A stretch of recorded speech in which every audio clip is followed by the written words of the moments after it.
ورته ویل من لره څه پیسې شته نه مې جایداد شته هېڅ مې هم نشته خو زما څه دوه طاقت راسه دي یو طاقت الله دی او دویم طاقت د باجوړ دا ځوانان رسولی دي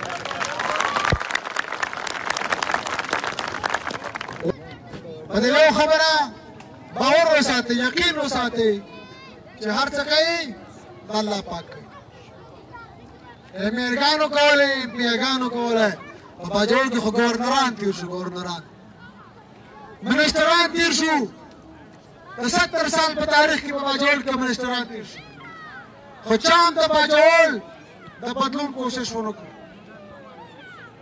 د دې نه دا معلومیږي چې هر څه الله پاک کوي خو انسان یو کار شي کولی انسان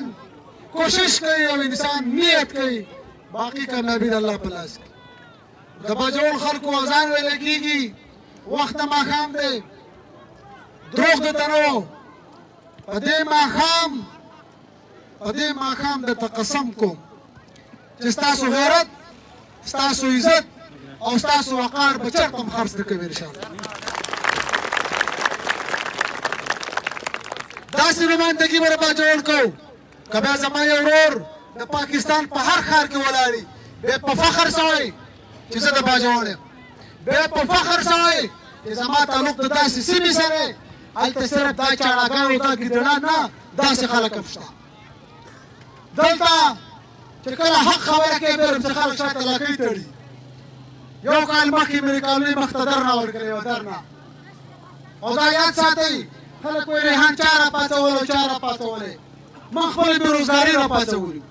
زما غوندې په دې باجوړ کې څومره ځوانان دي چا پی ایچ ډي کړې ده چا ایم ایس کړی چا بي ایس کړی په دې ګراوډ ډېر شی ولاړ ټیسټ هم پاس کړي انټرویو هم پاس کړي او چې کله هلته ورشي په انټرویو کې وایي 10 لکه راکړه او 100 لکه راکړه دلته خو موږ ټول غریبانان یو ډېر په غریبۍ سبق وو ډېر په مشکله وو چې تا له 10 لکه در کوم نو ما په تعلیم باندې 10 لکه ورې لګول دا غلو دا ډاکوان به انشاءالله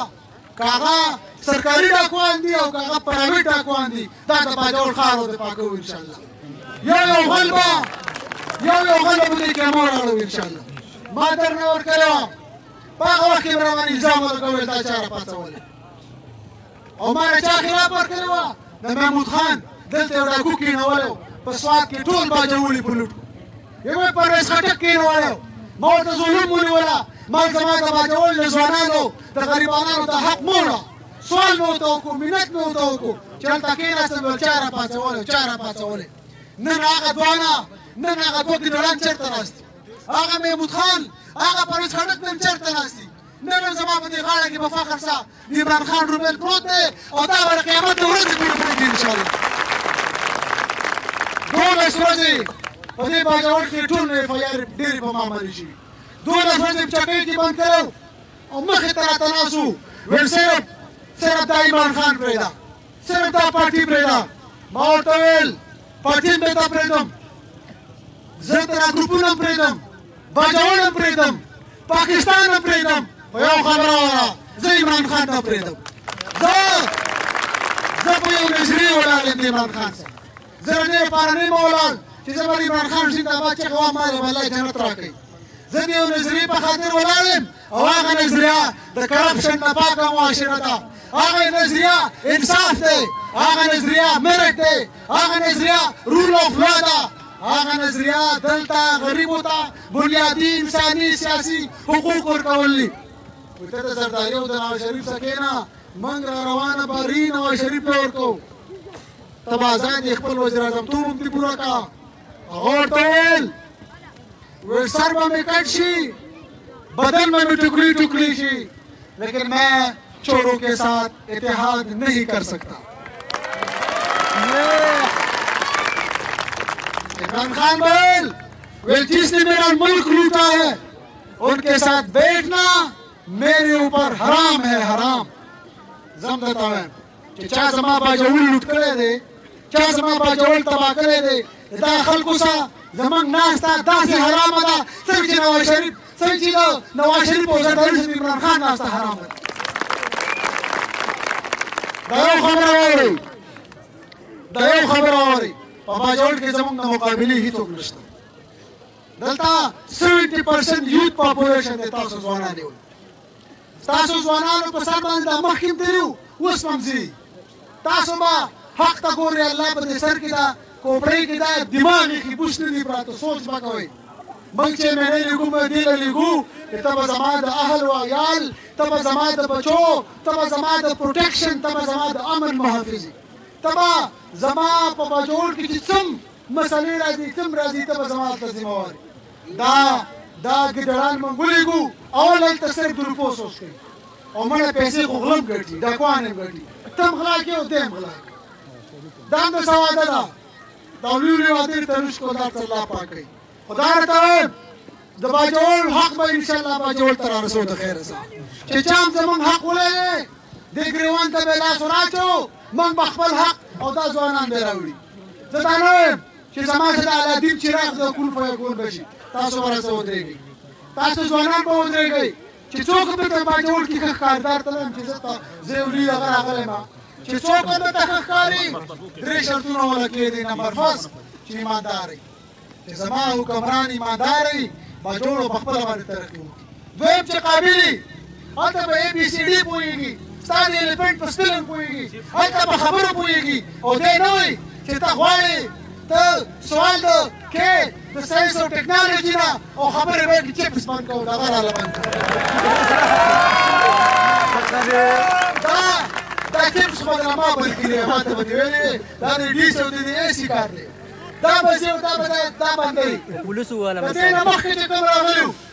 ټول مرتقه شوي خلک لېږو او دا نور هم چې لېږلي دا ځان ته چې سرمایهدار وایي. دا سرمایهدار پیسې په موږ ولګوي. نن هم یو هلته ناست دی، یو په دې ښار دغه ته ولاړ دی او پیسې راخورې کړي. پیسې دا زموږ ضمیرونه اخلي. لکه موږ ورته ګډ او مزې ښکارو، موږ بېل بکرې استو، ته زما ضمیر اخلي. تا پیسې راسپړودلې دي او دلته زموږ ضمیر اخلي. د دې باجوړ له به داسې صفایه کوو څنګه چې د پاکستان د PDM صفایه کړې. د اخري خبرې یو څه وکړو چې دلته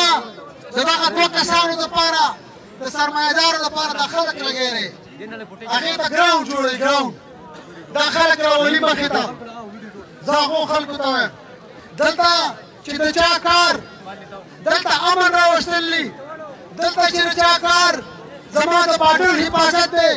دلته چې د چا کار زما د تورسرو زما د سپین ږیرو حفاظت دی، دلته چې د چا کار دلته امن لو اینډ آرډر جوړول دي. نن هغه خلک تا په سیاست ولګول، نن هغه خلک تا په دې ولګول چې دا پلانینګ وکړي، دا وکړي. هغه خلکو ته وو چې دې باجوړ څلور دا ډرامې موږ د چا نه من. په تېر وخت کې په JUI په جلسه باندې خودکش دماکه شوې ده. ما یو سوال وکړو، یو سوال چې زه په ګاډي کې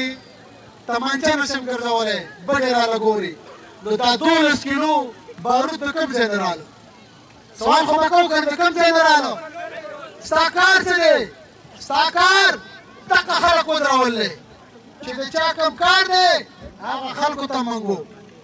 هغه خلکو ته منګو. اوس په ځوانانو کې شعور راغلی دی. دا مه وایې چې دا خلک دی او دا بیل بکرې دي چې دا څه وو هغه به کوي. اوس به موږ د هر شي تپوس کوو، د هر شي به موږ تپوس کوو او موږ به ځو او موږ به د باجوړ انشاءالله قابل فخر نمایندګي کوو. د باجوړ ځوانانو په ما باندې خو اسم ډېر الزامونه لګي، خو چېرته به هم تاسو دا ریحانځي وینئ نه چې په کومه ورځ ما د باجوړ د خلکو څخه غداري وکړه، په کومه ورځ ما د باجوړ د قوم ستاسو ځوانانو څخه غداري وکړه، بېواني مې وکړه، ستاسو ضمیر مې خرڅ کو، ستاسو امید مې مات کو. په هغه ورځ کې ژوندی و دا مخ راله تور کړي او چېرته په خر مې به سور کوي. او که مړ ومه نو په قبر به راته میتیزې وکړي، میتیزې. زه درسه دا وعده کوم، دا درسه حلف کوم، دا درسه لاس وتوم چې زه به ستاسو نمایندګي په فخر څه کوم. مخکې مې کړې ده، ما د پاکستان په 56 ممالک کې نمایندګي کړې وه، د دنیا خلک ولاړو، د هر ملک دا د باجوړ له دې خړې خاورې بچرې ته ولاړو. دا خلک ما زه یې مېلې نوم وم ته د پاکستان د خیبر پښتونخوا په تاریخ کې وګوره څومره چې انټرنیشنل میډیا ده دا د باجوړ خړ بچی ورته ولاړ دی څومره چې خبرې دي زه ورته ولاړ یم زه دا نه یم زه دا نه یم چې څومره قابل یم دې کې تاسو له سبق در کوم دې ته مه ګورئ چې زه غریب یم زه په دې باجوړ کې ټول نه غټ غریب یم او دا ګاډي چیرې دا زما نه دي دا دې خلکو راوستي دي زه خو ورته وایم چې دې غټو ګاډو خورسړو زموږ کورونه وران کړه غټو ګاډو ته وخېږو او بیا تورې چشمې او کاټنې ولګوئ موږ ورته بیا نه ښکارو موږ ورته سړي زامن نه ښکارو اوس هم داسې وخت دی د الله شل ورځې دي ښه سوچ پرې وکړئ استخارې وکړئ زموږ مستقبل را روان دی دا ماشومان چې کار که نه زموږ چې کوم لیول خلک دی موږ 5th جنریشن یې دا 6th جنریشن خلک را روان دی دا به سکول هم غواړي دا به هسپتال هم غواړي دا به روزګار غواړي دا به کور هم غواړي د دې سره چا څه پالیسي شته د چا څه ویژن شته څوک به څه کول غواړي څه به کوي زه درته درې خبرې کوم اول به د باجوړ نه انشاءالله موږ کرپشن ختموو زه درته په دې سپورټ سیکټر کې خبره وکړم د تېرو 15 کالو نه چې کله دا ټرایل والا دلته راشي باجوړ ته دا د پي سي بي والا چې کله راشي یا د انډر 14 یا د انډر 16 یا د انډر 19 ټرایل زه په کامیاب جوان کې ناست وم د یوت پروګرام کې چې کله عمران خان وزیر اعظم دا خلک یې باجوړ ته راوستی و هغه خلکو هم پیسې واخیستلې دلته کورونو ته بوتلو هلته یې په ګډانو خوړو زما یو ورور کې به ټیلنټ و قابل به و هغه به یې پرېښي او بل به یې پکې راوستو دا هم درته وایم په سپورټس سیکټر کې هم انشاءالله میرټ راولو دا کوم ګراونډونو اعلان چې شوی په باجوړ کې دا به هم انشاءالله جوړو او د باجوړ چې کوم زموږ بنیادي مسایل دا سړکونه راکېنستل دا هم انشاءالله جوړو دا د پاکستان ملک زموږ اکانمي کولپ شوې ده دې ته مه ګورئ چې حکومت ته پیسې راوباسو داسې پلانینګ کوو داسې پلانینګ چې موږ خلکو ته وښایو چې انشاءالله موږ دا کار شو کولی